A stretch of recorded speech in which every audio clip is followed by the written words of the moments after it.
Publico esto aquí porque parece ser el único lugar donde las personas pueden entender lo que sucede con mi familia y conmigo.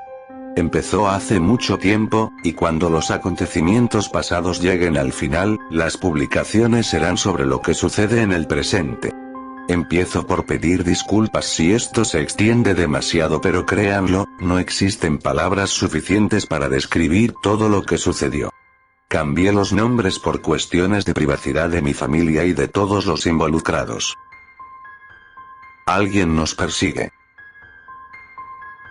Todo inició en un viaje por carretera hace más o menos 4 años. Partimos del norte de California hacia la costa este, viajando a través del centro oeste. Íbamos todos, mi esposa Kimmy, mi hija de 7 años Katy y mi hijo de 5 años Alex. Todo fue tranquilo durante los primeros días. El viaje se demoró un poco pues realmente no teníamos prisa. Básicamente nos detuvimos en cada punto turístico que aparecía en el viaje por el interior. Pero una noche, en un estado que no puedo recordar, sucedió una serie de eventos que hasta hoy no se detienen. Eran aproximadamente las 9 de la noche de un jueves, y democráticamente habíamos decidido detenernos en el próximo lugar que apareciera para comer. Observamos una señal de salida en la siguiente desviación que llevaba a un sitio llamado Daisy's Diner. Fuimos hasta ese lugar y nada parecía extraño. Estaba oscureciendo, así que después de comer buscaríamos un hotel para pasar la noche. Daisy's era un restaurante clásico de una ciudad pequeña, con señales de carretera adornando las paredes y un mesero que llamaba a todo mundo amigo. Emanaba una sensación muy fuerte de pequeña ciudad estadounidense. La comida tenía un gusto muy casero. Pude imaginar ese lugar abarrotado con mucha frecuencia. Sin embargo, debido al horario en que llegamos, tan solo había 4 personas. Un hombre y una mujer comían juntos en una mesa para 2, mientras que 2 hombres estaban sentados por separado en el balcón. Los 4 clientes salieron del lugar antes que nosotros, después 2 hombres más ingresaron en momentos distintos. Fue el último hombre que ingresó el que nos informó sobre lo que había sucedido. Me informó que, de ser el dueño del Hyundai que se encontraba estacionado afuera, lo acababan de saquear. Corrí al estacionamiento y, como había dicho el hombre, la puerta estaba abierta y todo adentro había sido revisado. Los CDs estaban esparcidos por los asientos, los papeles de la guantera habían sido arrojados al bote de la basura, las maletas de mis hijos que se encontraban en el asiento trasero también fueron abiertas y revisadas. Me puse furioso. Solicité ver las cámaras de seguridad, pero me dijeron que no funcionaban, solo las tenían para disuadir a los asaltantes. Pregunté si sabían quiénes eran los clientes que se habían ido antes de nosotros.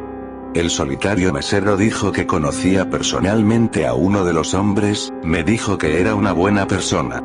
Yendo contra mi instinto, decidí no perseguirlo a él ni al otro hombre, aún no identificado, para dejar que la policía se hiciera cargo de la situación.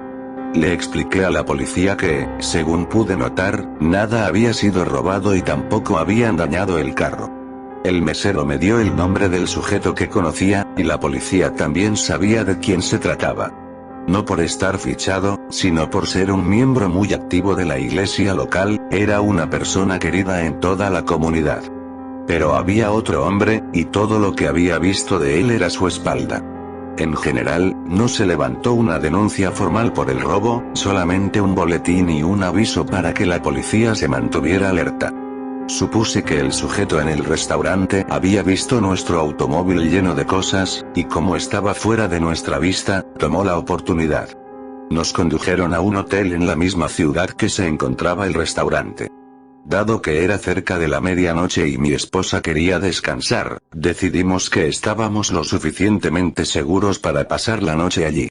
Analicé todas las razones para irnos, pero la verdad es que estaba demasiado cansado para seguir conduciendo.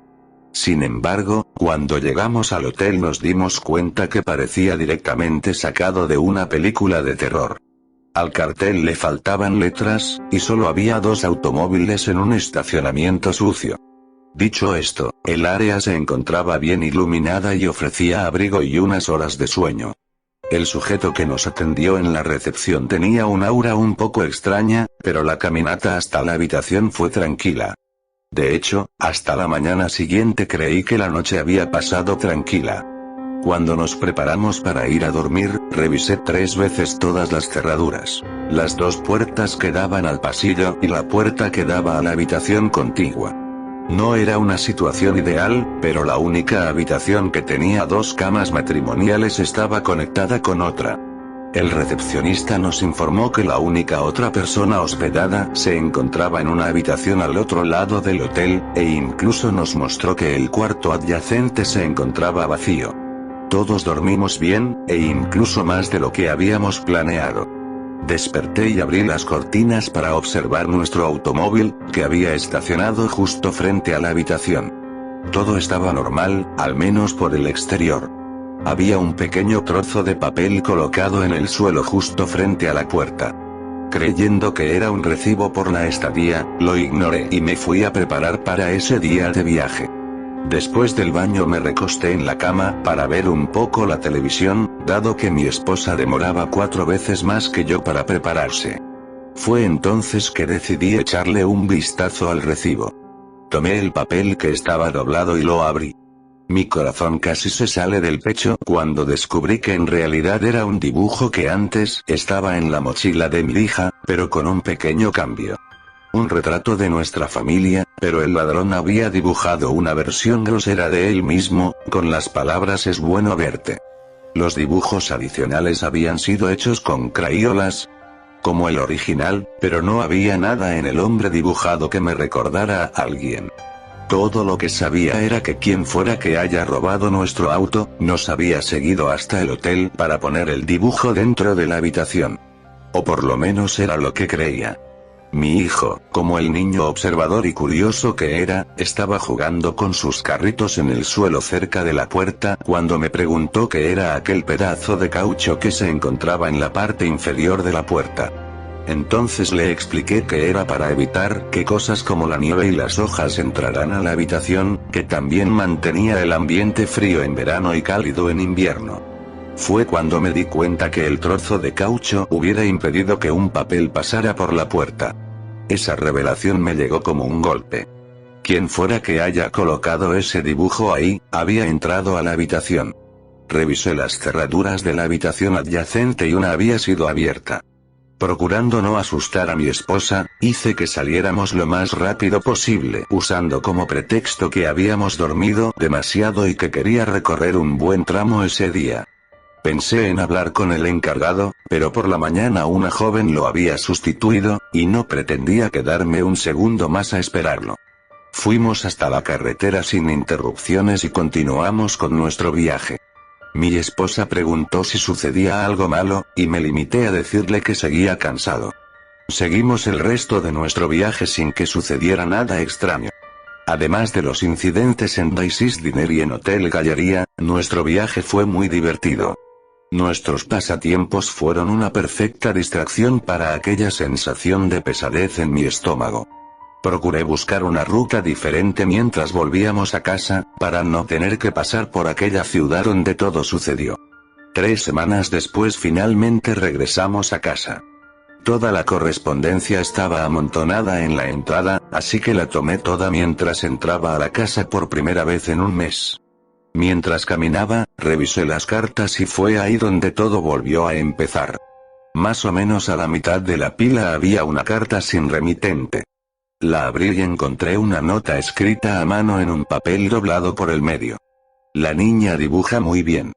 Desdoblé el papel y era otro dibujo de mi hija. Se trataba de un perro blanco y café. Sospeché que quien hubiera hecho aquello había conseguido nuestra dirección por el registro del vehículo o algún otro documento en el automóvil. Lo informé a la policía, que hizo un trabajo nulo en relación a la seguridad de mi familia. Aún no se lo contaba todo a mi esposa, pues eso la preocuparía aún más. Empecé a preguntarme cuántos dibujos de mi hija había en su mochila, sabía que eran varios.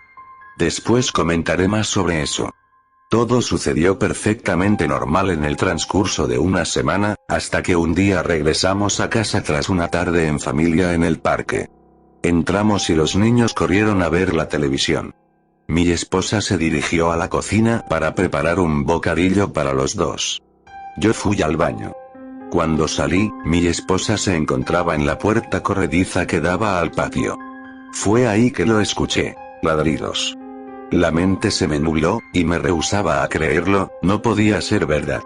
Pero ahí estaba un pastor alemán, negro con café. Debía tener más o menos 1 año y se encontraba atado a la cerca de nuestro patio. Los niños ya habían escuchado los ladridos y corrieron para ver lo que estaba pasando. Todos nos aventuramos a salir de casa y les pedí que se retiraran mientras yo inspeccionaba mejor al perro. La correa estaba de una forma que hacía parecer que el perro había tirado de la cerca. No tenía sentido. Pero era obvio que el perro había sido colocado a propósito. Cuando me acerqué, el perro me lamió la mano y se echó panza arriba esperando mis muestras de cariño. Parecía que los niños le agradaban y demostraba su amor moviendo frenéticamente la cola.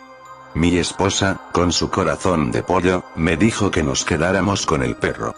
Contra mis instintos, pues sabía de dónde había venido el perro, y esforzándome por proteger a mi familia, estuve de acuerdo. Lo llamamos Roscoe, nombre que mi hija eligió. De alguna forma extraña sentía que estaba haciendo exactamente lo que quería que hiciera el hombre misterioso. Evidentemente no era una coincidencia. Este incidente con el perro no parecía significar una amenaza. Nada tenía sentido. El perro se convirtió en un miembro de la familia rápidamente. Tuvo una afinidad fuerte con Katy, lo que me hacía sentir un poco incómodo. Mientras disfrutaba al perro y le proporcionaba todo para que tuviera una buena vida, una parte de mí lo menospreciaba. La parte que odiaba lo que él representaba, el hecho de que un hombre extraño nos haya entregado un perro parecido al de un dibujo de mi hija. Sospechaba que él sabía que nos habíamos quedado con el perro, y que el animal vivía feliz aquí. Sentía que ya había hecho esto una vez y había salido bien librado.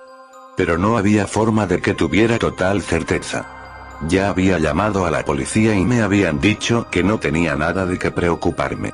Desde mi punto de vista, estoy seguro que me hubieran dicho lo mismo, sobre que mi familia no necesariamente era víctima de un acosador. Por supuesto, estábamos siendo perseguidos de cierta forma, pero desde que habíamos llegado a casa nadie nos había seguido y no habíamos recibido llamada alguna. La única correspondencia era la carta que había ocultado a mi esposa. No había nada proactivo que pudiera hacer para proteger a mi familia, así que supuse tendría que actuar conforme las cosas fueran surgiendo. Finalmente el verano llegó, y teníamos esa tradición. Pasábamos una semana entera en una cabaña de mi padre fallecido.